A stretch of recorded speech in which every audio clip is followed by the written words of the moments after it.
이명박이 자꾸 나를 이렇게 털어대면 평창 안 갈 수 있어? 라고 했다가 지금 공식적으로 나온 건 간다. 뭐 연병 진짜. 진짜 연병을 하네 진짜. 이명박 쥐꼬리 자전거에 밟힌 소리 하고 있는 거예요 지금. 씨발. 대통령이 애우상 전직 대통령이 애우상 초대권을 보냈다고 해서 덥석 물어서 간다는 것도 굉장히 싸가지 없는 일이고요. 지금 다스가 MB 거라는 게 밝혀졌고 도곡동 땅도 MB 거라는 게 밝혀졌습니다. 검찰의 시각이 그렇다는 거죠. 그러면 본인이 저는 평창에 갈 것이 아니라 검찰청으로 가야 된다. 초청장이 왔을 때 내가 이명박이라면요 이렇게 답했을 것 같아요. 저는 수사에 대비해서 공부를 해야 되니 준비를 해야 되니 평창 올림픽 못 갑니다. 차라리 그게 솔직한 거 아니야? 김윤옥은 안 온대요. 그러니까 이명박만 혼자 오는 거예요. 이 부분이 이제 그런 거지. 두 사람이 또 나타나면 또 비호감이야. 그렇다 보니까 이명박만 안 갈 수가 없어서 가긴 가는 건데 정말 따로 사는 거 아니에요? 그것은 그 의혹을 제기한 분은 마차님이세요. 그러니까. 근거를 제시하시오. 절대 같이 살 수가 없습니다. 왜요? 왜? 서로 비호감이라? 아니 대문은 같이 쓰더라도 각방 쓰겠죠. 그렇지. 이제 만사가 귀찮은 나이긴 해. 역시 여성의 감각이 뛰어나네요. 그런데 제가 왜 MB가 평창에 가면 안 되냐고 얘기를 하냐면요. 천안함 기억나시죠? 북한에 더 씌웠잖아요. 북한 1번 맞다. 뭐죠? 펜으로 써가지고 1번 북한 매직으로 파란 매직 1번? 파란 매직 1번 그렇게 더 씌워놓고 무슨 낯짝으로 가서 북한 선수들 봅니까? 예? 저는 일단 그런 것이고요. 그 다음에 지금 과거에 우리가 의혹으로 한간에서 떠들었던 MB의 비리들이 지금 검찰을 통해서 하나하나 사실로 밝혀지고 있습니다. 카운트다운 시작됐죠. 다 조사 끝났죠. 오늘 또 압수수색 2군데 했습니다. 다 끝난 겁니다. 그러면 적어도 거기 가서 지새끼 낯짝 내밀면 안 되죠. 아니 제가 봤을 때 그런 사유로 문 대통령 지금 최소한의 경비만 한다고 하잖아요. 경호만. 문 대통령의 경비가 경호 맞죠. 그놈이 사람이 아니니까. 아니 문 대통령의 경호보다 이명박의 경호가 훨씬 더 두터울 것 같아요. 왜냐하면 이래저래 맞을 일도 많고 환영받지 못하는 사람이고. 그러니까 여기서 이제 저쪽 세력들 입장에서는 어찌 됐건 전직 대통령인데 만약에 개막식장에서 불미스러운 일이 일어나잖아요. 그러면 전국의 분위기가 확 바뀌어요. 그렇죠. 그렇기 때문에 정말 경호에 신중을 좀 기해달라는 말씀드리고 싶고요. 그런데 또 조작할 수도 있어요. 그러니까. 걔네들이 조작할 수도 있어요. 청와대 경호실이, 그러니까 경호처에서는 촘촘하게 경호에 대한 준비를 하고 있겠지만 더 신경을 쓰시라. 문재인 대통령보다 이명박을 더 경호해라 이런 얘기예요. 반전의 효과가 있을 수 있거든요. 불미스러운 일이 생기면. 그러니까 가지 말아야죠. 그러니까 그래서 제가 가지 말라는 겁니다. 그리고 이 동계올림픽 스케이트 날이 날카롭거든요. 쥐꼬리 잘리면 좆되는 거예요. 한 방에 간다니까. 쥐꼬리 누가 잘라 이렇게 따지다 보면 완전히 역전돼 버린다니까요. 이번 에피의 제목은 이명박을 경호 철저하라 뭐 이런 거고. 근데 여기서 지금 인천광역시 청라지구에 압수수색을 받았어요. 예. 특정 어느 곳이. 거기가 어디냐면은 하나금융의 TI센터라는 곳이 있어요. 하나은행이 전 회장이 누구냐면은 김승유라고 유명한 사람이 있습니다. 김승유 설명 잠깐 들어갈까요? 예. 1943년생으로 MB 정권 시절에 금융권 4대 천왕으로 불리는 사람 중에 하나였죠. 강만수, 이팔성, 어윤대 그리고 김승유입니다. 이 사람이 2012년 이명박의 퇴임 전까지 무려 15년 동안 하나금융 최고 경영자를 맡은 왕 회장으로까지 불렸던 사람인데요. 이명박하고는 속내를 털어놓고 이야기하는 사이라고 합니다. 그런데 이명박이 당선됐을 당시에는 뭐라고 했냐면 사적인 인연과 공적인 관계를 연결짓는 기사는 안 나왔으면 한다. 개인적으로야 동기동창이지만 나라의 대통령이 된 이상 부담을 주고 싶지 않다라고 완전히 강조하며 선을 그었던 사람이에요. 그런데 이 사람이 나중에 경기고를 졸업하고 이명박과 고려대 경영학과 61학번 동기로 네, 동기죠. 네, 그리고 현재 청계재단 이사까지 예. 정말 뗄래야 뗄 수 없는 관계로 되어 있는 거죠. 하나지주 회장으로 재임하던 시기에 2008년에 하나고를 만들었고 초대 이사장까지 했는데요. 이 하나고를 만드는 게 이명박이 서울시장 시절에 하고 싶었던 일이었다고 합니다. 네. 김승유는 이명박과 뗄래야 뗄 수 없는 관계고 하나금융지주의 회장을 맡으면서 이명박의 다스 관련된 120억 비자금. 세탁을 도와준 건데요. 마치 하나은행이 받아야 될 빚을 받은 양 채권을 만들어가지고 그 돈을 회수한 다음에 세탁을 시켜주는 거예요. 그래서 아까 말한 인천에 있는 TI 센터라는 곳에 검찰이 압수수색을 했는데 온라인에서도 못 뽑는 어떤 데이터들을 거기 가면 직접 뽑아낼 수가 있다고 합니다. 그러니까 검찰이 어느 정도까지 왔는지를 보여주는 거예요. 검찰이 다스, BBK 등등 또는 국정원 특활비든 뭐든 간에 수사하는 주체가 다르니까 거의 모든 맥을 잡았다 이렇게 보면 될 것 같습니다. 그러니까 비자금이 관리되던 43개 국내 차명 계좌에서 돈을 빼서요. 정상적으로 해외에 입금된 외상값인 것처럼 둔갑을 시켜서 돈을 세탁했다는 겁니다. 그러니까 이게 은행이 돕지 않으면 이것과 농협이 지금 의심되는 거 아닙니까? 그렇죠. 그러니까 이 두 개의 은행이 회의로 국고를 빼는데 역할을 해줬다는 겁니다. 이게 중범죄입니다. 현행법으로도. 그죠? 이 두 개가 완전 확실한 게 농협 같은 경우에는 당시 농협중앙회장 최원병이라는 그렇죠. 사람, 이 사람이 재임까지 성공을 하거든요. 이런 큰 사고를 쳤음에도 불구하고 그 이유가 이명박의 동지상고 선후배 사이이기 그렇죠. 때문에. 그래서 왜 얼마 전에 블랙하우스에서 그런 이야기가 나왔었잖아요. 농협이 캐나다로 대출해줬는데 아무도 책임 사람 없고 찾으려고도 안 해. 그렇죠. 이명박의 모든 범죄는 사실은 농협과 하나은행에서 이루어진 작업인데. 그다음에 부산저축은행하고요. 네. 제가 포스코, 자갈치 집중적으로 해외로 빠져나갔을 가능성이 굉장히 높습니다. 이 하나은행은 이명박뿐이 아니었죠. 박근혜 시절에도 국정농단 사건에 독일로 돈이 오고 가는데 굉장히 깊숙하게 개입이 돼 있던 그런 범죄 단체였어요. 그러니까 우리가 어쨌든 지금 좀 답답한데 은행권 적폐는 아직 청산되고 있지 않죠. 그다음에 하나은행은 또 채용과 관련해서 지금 문제가 지금 돼서 2번을 지금 압수수색을 당했거든요. 점수 조작으로 면접 점수 조작으로 명문대만 채용을 시키는 방식으로 해서 저는 그게 우리가 이제 그 몇몇만 볼 수 있는 게 아니라 저는 그 합격시킨 자의 뒤에 저는 권력이 있다고 봅니다. 그 합격시킨 자의 뒤에 권력이 없지 않고는 이거는 바보짓이에요. 왜 그러냐면 면접까지 통과하는 데 있어서 우리 하나은행이 준비한 면접 시험지에 높은 점수를 받았단 말이에요. 그러면 적어도 하나은행에 들어와서 충성도가 굉장히 높다라고 판단해야 되는 게 맞죠. 그래서 점수를 준 거잖아요, 면접관들이. 근데 면접 점수를 조작해서 특정인들을 합격시켰단 말이에요. 이러면 뒤에 청탁이 있지 않고는 안 합니다. 어떤 놈이 우리 은행이 잘 되고 우리 은행의 수입이 높으면 내가 월급이 올라가는데 더 점수가 낮은 놈을 합격시키겠습니까? 저는 이것도 바로 청탁 비리 중 하나에서 수사를 더 깊게 들어가면 권력층이 나올 거다. 혹시 권성동 같은 사람들이 나오지 않을까? 저는 이렇게 봅니다. 그래서 이제 하나은행이 이미 묵사발 돼버렸고요. 이런 은행은 사실은 돈을 다 빼야 된다. 근데 김승효의 하나은행이 하던 짓이 김승효가 하나고에 가서도 똑같이 하거든요. 똑같은 행위를 하죠. 네, 그것 때문에 2016년 말에 사퇴를 하게 되는데 그 이유가 부정운영, 성적 조작 똑같죠. 그리고 하나고가 아실 텐데 다들 들어가고 싶어서 제 안 아들도 달라는 원서 학교. 썼습니다. 네, 그렇잖아요. 근데 여기가 입학 정원 중에 20%를 하나금융그룹 직원의 자녀를 선발한다. 예, 우선 선발합니다. 열받네. 네.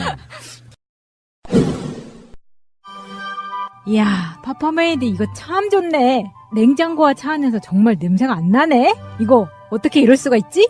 원리는 간단해요. 냄새를 냄새로 덮는 게 아니라 냄새를 미네랄 성분으로 아예 없애는 기술이에요. 파파메이드를 한 다음에 향기 좋은 방향제를 넣으면 상쾌해져요. 향수를 뿌리기 전에 세수부터 하는 원리죠. 오, 이거 대박인데? 이 사장님 돈 좀 벌어야겠다. 네이버가 주관하는 창업성장 프로그램에서 획기적인 기술력으로 상도 받았고 특허도 냈습니다. 모두 여러분 덕분입니다. 고맙습니다. papamade.kr 또는 파파메이드를 검색하세요.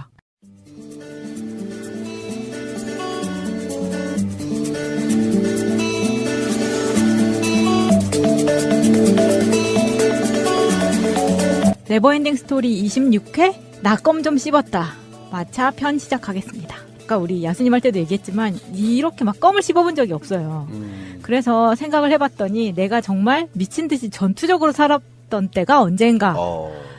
뭐 지금까지 많이 얘기를 하긴 했지만 생각해보니까 계속 나오더라고요. 그게 그러니까 어렸을 때 좀 과보호 같이 받고 자라다가 어느 순간 뭐 IMF와 더불어서 어떻게 확 노출이 돼버렸을 때 두 가지가 있는 것 같아요. 하나는 포기를 하는 애들이 있고 그래서 그 당시에 친척 중에서나 친구들 중에서나 포기해서 자살한 애들도 있고 아예 학교에서 사라진 애들도 있고 막 그랬었거든요.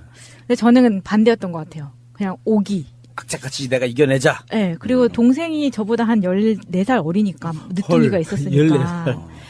내가 대학교 졸업할 때쯤에 걔가 이제 초등학교생이고 막 이러니까 그런 것도 있었고 그때 저를 엄마한테 막 어떻게 해서든지 엄마의 생활 수준은 유지해주고 싶은 그런 마음 그런 게 있었던 것 같아요. 그게 원동력이었던 것 같은데 그때 처음에 저번에 말했을 때 사장님한테 이렇게 녹음기 껴가지고 들어가서 네. 아우, 좋아. 그 회사를 그만두고 나와서 제가 너무 어이없이 이제 레이오프가 당하게 되니까 그 회사에 다니던 부장님이 세일즈 부장님이 그런 보통 회사는 사장보다 세일즈 부장이 더 힘이 셀 때가 있어요.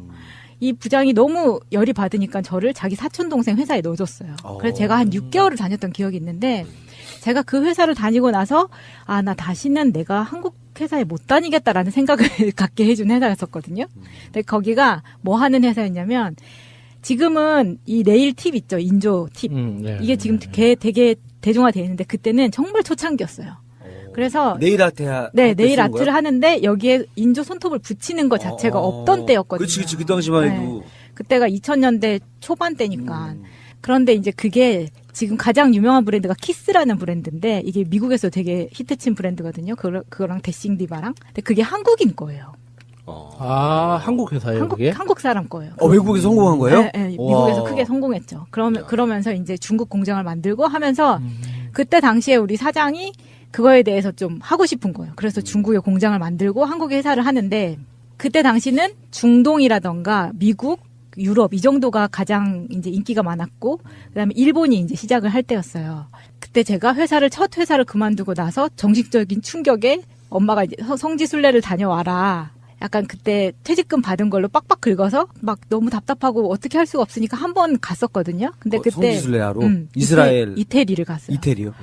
이태리를 갔는데 그때 딱 세일즈 부장님한테 연락 오면서 너 이 회사에 면접 좀 볼래? 라고 왔는데 저 지금 이태리라고 금방 들어갈 수 없다 그랬더니 그러면 내 동생이 사촌 동생이 박람회가 거기에서 있어서 지금 이태리를 간다고 하니까 이태리에서 좀 만나서 네가 간 김에 통역도 해주고 해주면 안 되겠냐고 그러는 거예요. 그래서 나는 바로 회사로 옮길 수 있으니까 그럼 그렇게 해볼까 했는데 그러면서 이제 그 당시에는 아 이건 하느님이 주신 기회다라고 생각을 했죠. 그러니까 타이밍이 너무 절묘하잖아. 네. 이태리 갈 일이 있는데 잘 됐네. 오히려 네. 이태리 있다 그러면 아유 다음에 보자 얘기할 줄 알았더니 근데 웃긴 게 그때 이제 거기에는 워낙 그런 성지가 많으니까 그 중에서 특이한 성당이 있었는데 거기에 어떤 교황이 무릎으로 이렇게 계단을 올라가서 예수님 만나러 갔다는 그런 성당이 있었어요.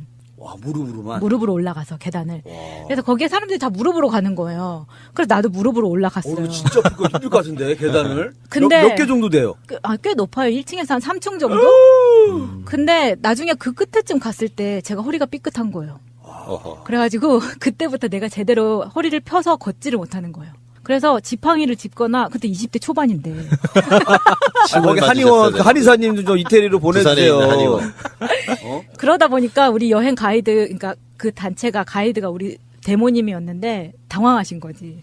이 멀쩡한 애 데리다가 지금 막 이렇게 된 거예요. 그래서 막 거기 갔던 한국 신부님들이 막 이거 뭐 뼈 맞춰준다 어쩐다 하면서 막 했는데 절대 안 되는 거야. 근육통을 갖다가.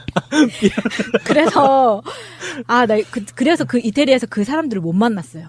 근데 나는 거기서 이게 인연이 아니라는 걸 알고 안 했어야 됐는데 한국 돌아오고 나서 제가 그 회사를 기어이 이제 찾아간 거예요. 왜냐면 또 부장님이 신경 써줬으니까 또 갔는데 이 회사가 갔더니 정말 개판인 거지. 일할 사람이 없는 거지. 그리고 큰 회사였어요? 작은 회사였어요. 작은 회사고. 그래서 세일즈 1명 그러면 제가 해외 영업으로 들어가라고 하고 그리고 어드민 1명 이렇게 쓰는 거고 경리 1명. 근데 들어가서 우리 회사는 영어도 중요하지만 일본으로 수출을 해야 되니까 너가 일본 학원을 다녔으면 좋겠다라고 하는 거예요. 그럼 나는 오케이. 왜냐면 내가 어쨌든 이 회사를 그만둬도 나한테 남는 건 언어니까 다니겠다고 한 거예요. 그래서 이 제가 돈으로 다녀라. 아니죠. 그거는 회사에서 대주니까 다녔죠. 근데 지금 생각하면 나는 죽어도 그때로 다시 돌아가서 그렇게 살 수 없을 것 같은 게 학원 수업이 아침 6시 반이었어요.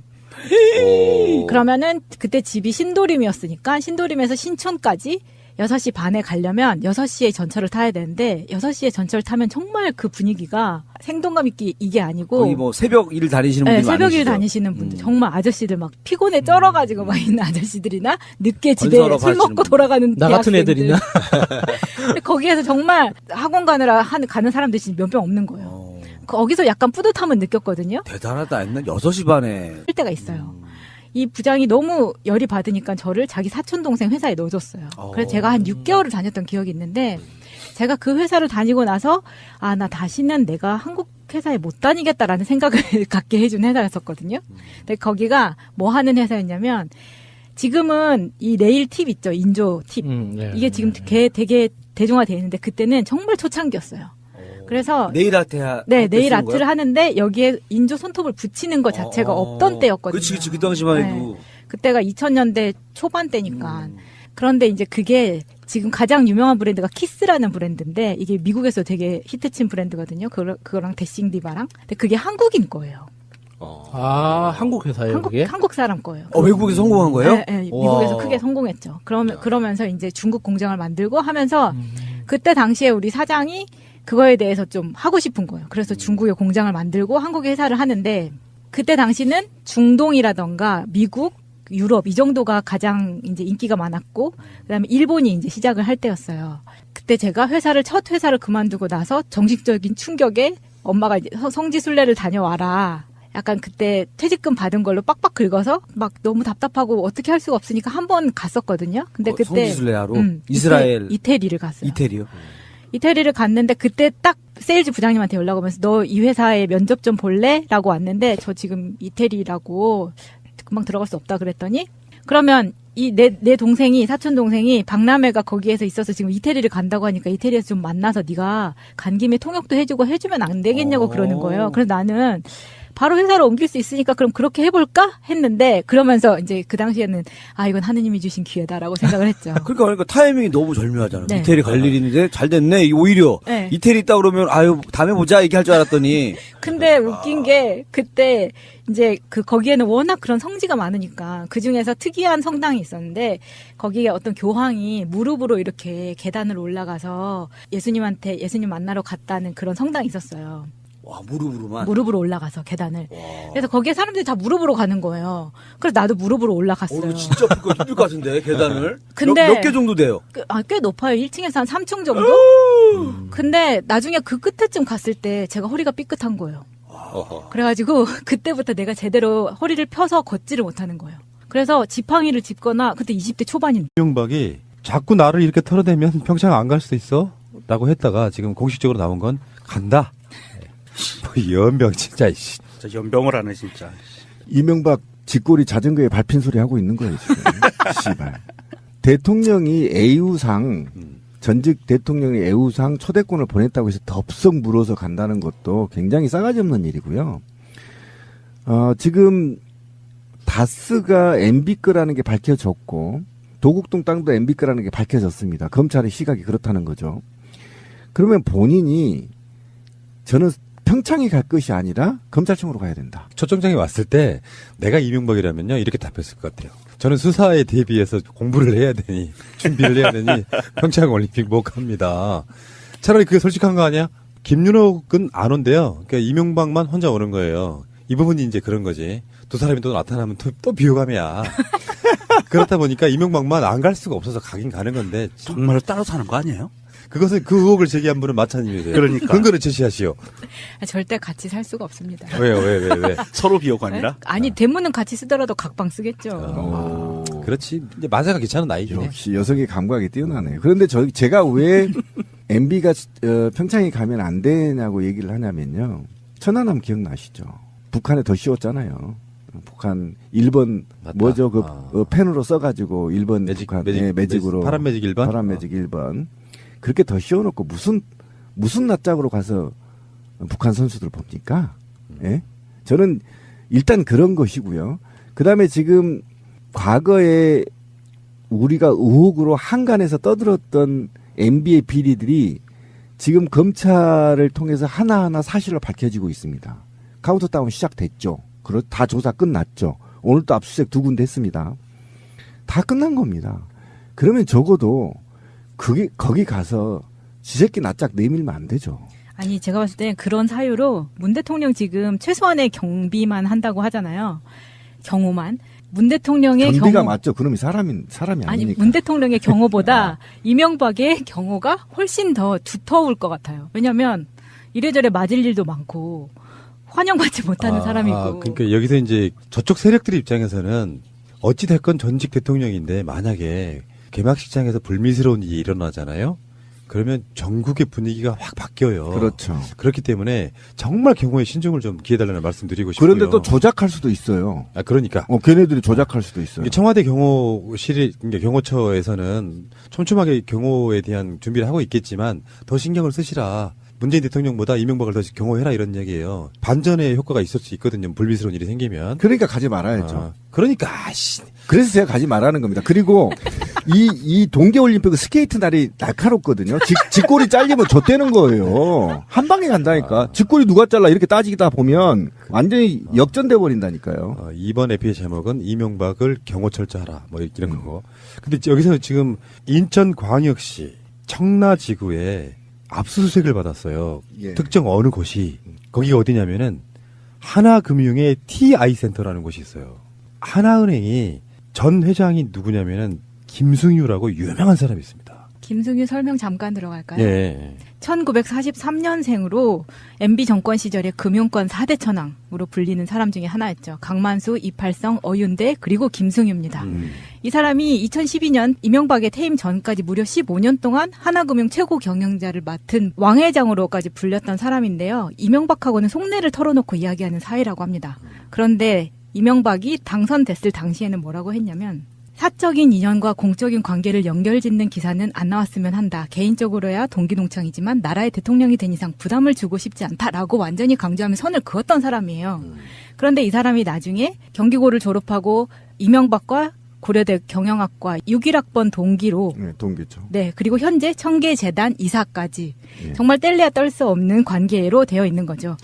하나지주 회장으로 재임하던 시기에 2008년에 하나고를 만들었고 초대 이사장까지 했는데요. 이 하나고를 만드는 게 이명박이 서울시장 시절에 하고 싶었던 일이었다고 합니다. 네. 김승유는 이명박과 뗄래야 뗄 수 없는 관계고 하나금융지주의 회장을 맡으면서 이명박의 다스 관련된 120억 비자금. 세탁을 도와준 건데요. 마치 하나은행이 받아야 될 빚을 받은 양 채권을 만들어가지고 그 돈을 회수한 다음에 세탁을 시켜주는 거예요. 그래서 아까 말한 인천에 있는 TI센터라는 곳에 검찰이 압수수색을 했는데 온라인에서도 못 뽑는 어떤 데이터들을 거기 가면 직접 뽑아낼 수가 있다고 합니다. 그러니까 검찰이 어느 정도까지 왔는지를 보여주는 거예요. 검찰이 다스, BBK 등등 또는 국정원 특활비든 뭐든 간에 수사하는 주체가 다르니까 거의 모든 맥을 잡았다 이렇게 보면 될 것 같습니다. 이번에 2016년 말에 사퇴를 하게 됐는데 그 이유가 부정운영, 성적 조작 똑같죠? 그리고 하나고가 아실 텐데 다들 들어가고 싶어서 제 안 아들도 달라는 원서 썼습니다. 네, 그렇잖아요. 근데 여기가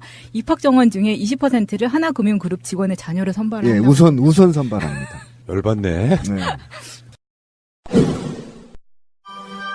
이야, 파파메이드 이거 참 좋네. 냉장고와 차 안에서 정말 냄새가 안 나네? 이거 어떻게 이럴 수가 있지? 원리는 간단해요. 냄새를 냄새로 덮는 게 아니라 냄새를 미네랄 성분으로 아예 없애는 기술이에요. 파파메이드를 한 다음에 향기 좋은 방향제를 넣으면 상쾌해져요. 향수를 뿌리기 전에 세수부터 하는 원리죠. 오, 이거 대박인데? 이 사장님 돈 좀 벌어야겠다.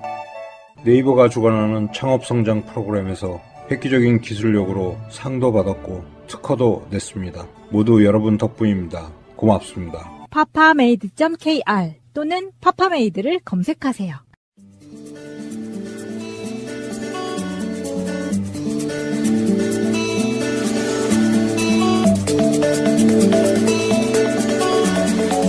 네버엔딩 스토리 26회 나 껌 좀 씹었다. 마차 편 시작하겠습니다. 아까 우리 야수님 할 때도 얘기했지만 이렇게 막 껌을 씹어본 적이 없어요. 그래서 생각을 해봤더니 내가 정말 미친 듯이 전투적으로 살았던 때가 언젠가. 지금까지 많이 얘기를 하긴 했지만 생각해보니까 계속 나오더라고요. 그게 그러니까 어렸을 때 좀 과보호 같이 받고 자라다가 어느 순간 IMF와 더불어서 어떻게 확 노출이 돼버렸을 때 두 가지가 있는 것 같아요. 하나는 포기를 하는 애들이 있고, 그래서 그 당시에 친척 중에서나 친구들 중에서나 포기해서 자살한 애들도 있고, 아예 학교에서 사라진 애들도 있고 막 그랬었거든요. 근데 저는 반대였던 것 같아요. 그냥 오기. 악착같이 내가 이겨내자. 네, 그리고 동생이 저보다 한 14살 어리니까 늦둥이가 있었으니까. 14살. 내가 대학교 졸업할 때쯤에 걔가 이제 초등학교생이고 막 이러니까 그런 것도 있었고, 그때 저는 엄마한테 막 어떻게 해서든지 엄마의 생활 수준은 유지해주고 싶은 그런 마음? 그런 게 있었던 것 같아요. 그게 원동력이었던 것 같은데, 그때 처음에 저번에 말했을 때 사장님한테 이렇게 녹음기 껴가지고 들어가서 아우, 좋았어. 그 회사를 그만두고 나와서 제가 너무 어이없이 이제 레이오프가 당하게 되니까 그 회사에 다니던 부장님이, 세일즈 부장님이, 그런 보통 회사는 사장보다 세일즈 부장이 더 힘이 셀. 그러니까 비자금이 관리되던 43개 국내 차명 계좌에서 돈을 빼서요. 정상적으로 해외에 입금된 외상값인 것처럼 둔갑을 시켜서 돈을 세탁했다는 겁니다. 그러니까 이게 은행이 돕지 않으면 이것과 관련해서 농협이 지금 의심되는 거 아닙니까? 그렇죠. 그러니까 이 두 개의 은행이 회의로 국고를 빼는데 역할을 해줬다는 겁니다. 이게 중범죄입니다. 현행법으로도. 그죠? 이 두 개가 완전 확실한 게 농협 같은 경우에는 당시 농협중앙회장 최원병이라는 그렇죠. 사람, 이 사람이 재임까지 성공을 하거든요. 이런 큰 사고를 쳤음에도 불구하고 그 이유가 이명박의 동지상고 선후배 사이이기 그렇죠. 때문에. 그래서 왜 얼마 전에 그 블랙하우스에서 그런 이야기가 나왔었잖아요. 농협이 캐나다로 대출해줬는데 아무도 책임 사람 없고 찾으려고도 안 해. 그렇죠. 그 이명박의 모든 범죄는 사실은 농협과 하나은행에서 이루어진 작업인데. 그다음에 부산저축은행하고요. 네. 제가 포스코, 자갈치 집중적으로 해외로 빠져나갔을 가능성이 굉장히 높습니다. 이 하나은행은 이명박뿐이 아니었죠. 박근혜 시절에도 국정농단 사건에 독일로 돈이 오고 가는데 굉장히 깊숙하게 개입이 돼 있던 그런 범죄 단체였어요. 그러니까 우리가 어쨌든 지금 좀 답답한데 은행권 적폐는 아직 청산되고 있지 않죠. 그다음에 하나은행은 또 채용과 관련해서 지금 문제가 지금 돼서 두 번을 지금 압수수색을 당했거든요. 점수 조작으로, 면접 점수 조작으로 명문대만 채용을 시키는 방식으로 해서 저는 그게 우리가 이제 그 몇몇만 볼 수 있는 게 아니라 저는 그 합격시킨 자의 뒤에 저는 권력이 있다고 봅니다. 그 합격시킨 자의 뒤에 권력이 없지 않고는 이거는 바보짓이에요. 왜 그러냐면 면접까지 통과하는 데 있어서 우리 하나은행이 준비한 면접 시험지에 높은 점수를 받았단 말이에요. 그러면 적어도 하나은행에 들어와서 충성도가 굉장히 높다라고 판단해야 되는 게 맞죠. 그래서 점수를 준 거잖아요, 면접관들이. 근데 면접 점수를 조작해서 특정인들을 합격시켰단 말이에요. 이러면 뒤에 청탁이 있지 않고는 안 합니다. 어떤 놈이 우리 은행이 잘 되고 우리 은행이 수입이 높으면 내가 월급이 올라가는데 더 점수가 낮은 놈을 합격시키겠습니까? 저는 이것도 바로 청탁 비리 중 하나에서 수사를 더 깊게 들어가면 권력층이 나올 거다. 혹시 권성동 같은 사람들이 나오지 않을까? 저는 이렇게 봅니다. 그래서 이제 하나은행이 이미 묵사발 돼버렸고요. 이런 은행은 사실은 돈을 다 빼야 된다. 근데 김승효의 하나은행이 하던 짓이 김승효가 하나고에 가서도 똑같이 하거든요. 똑같은 행위를 하죠. 네, 그것 때문에